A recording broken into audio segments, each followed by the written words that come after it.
Bismillahirrahmanirrahim. Assalamualaikum warahmatullahi wabarakatuh.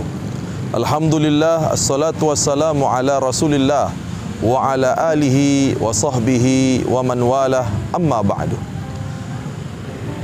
Ikhwatal iman, kaum muslimin dan muslimat yang dimuliakan oleh Allah Subhanahu wa ta'ala, kita bersyukur kepada Allah, akhirnya kita diberikan kekuatan oleh Allah Subhanahu wa ta'ala. Kita diberikan berkah oleh Allah Subhanahu wa ta'ala. Sampai hari ini kita masih diberikan kesempatan oleh Allah Subhanahu wa ta'ala, diberikan kekuatan oleh Allah Subhanahu wa ta'ala untuk melaksanakan ibadah puasa dengan sebaik-baiknya. Puasa setelah kita laksanakan beberapa hari, maka kita menemukan kepada satu titik, yaitu ternyata puasa itu adalah ibadah yang paling istimewa, ibadah yang paling spesial di antara ibadah-ibadah yang lainnya. Maka nanti ketika Ramadan sudah berlalu meninggalkan kita, terkenanglah kita akan keindahan bulan Ramadan. Di dalam sebuah hadis kursi ini adalah Allah Subhanahu wa ta'ala yang mengatakan.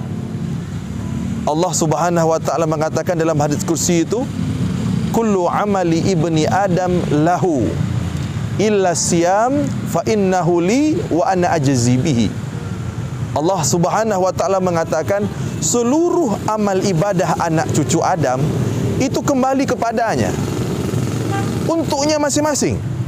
Tapi kata Allah, selain puasa, hanya puasa ini yang kata Allah itu untukku, kata Allah. Dan kata Allah, aku sendiri yang akan membalasnya.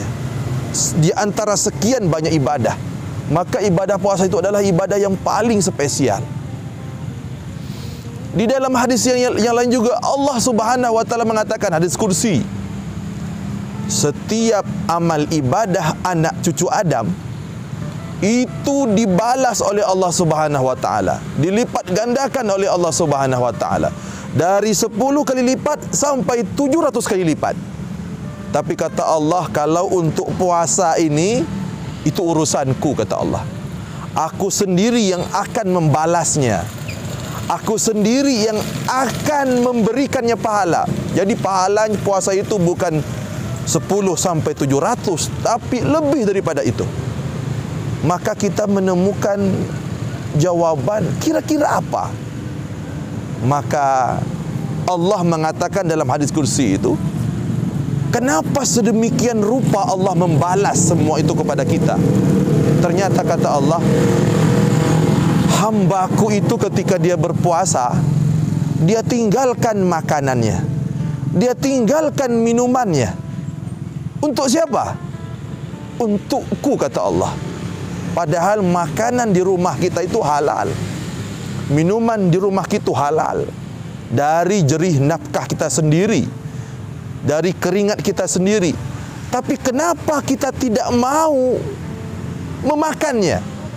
Karena kita ingat Allah Subhanahu wa ta'ala melihat. Kalau kita mau, kita bisa masuk ke dalam rumah, kita masuk ke dalam kamar, kita kunci kamar itu rapat-rapat, kita makan sekenyang-kenyangnya, kemudian kita beritahu kepada seluruh orang, aku sedang berpuasa. Kenapa kita tak mau melaksanakannya? Karena kita tahu Allah Subhanahu wa ta'ala melihat kita.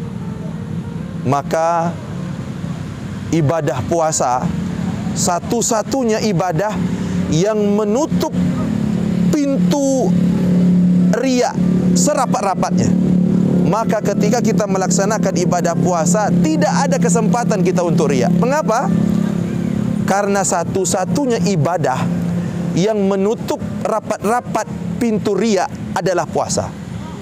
Solat masih bisa pamer, solat masih bisa didokumentasikan, zakat masih bisa didokumentasikan, haji masih bisa dipoto, masih bisa didokumentasikan. Sementara puasa, bagaimana cara kita mendokumentasikannya? Puasa bagaimana cara difotonya, bagaimana? Mengapa? Karena kita tahu puasa itu cuma Allah yang tahu.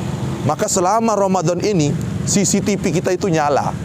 Selama Ramadan ini kita selalu dipantau oleh Allah Subhanahu wa taala. Mudah-mudahan, intinya mudah-mudahan nanti selama 11 bulan ke depan CCTV itu masih terus bergerak. CCTV itu masih terus nyala. Itulah nanti bekal kita untuk menghadap Allah Subhanahu wa taala. Mudah-mudahan puasa selama Ramadan ini berhasil dan kita bisa mengambil hikmahnya selama kita menjalani hidup di dunia yang fana ini. Wabillahi taufiq wal hidayah. Assalamualaikum warahmatullahi wabarakatuh.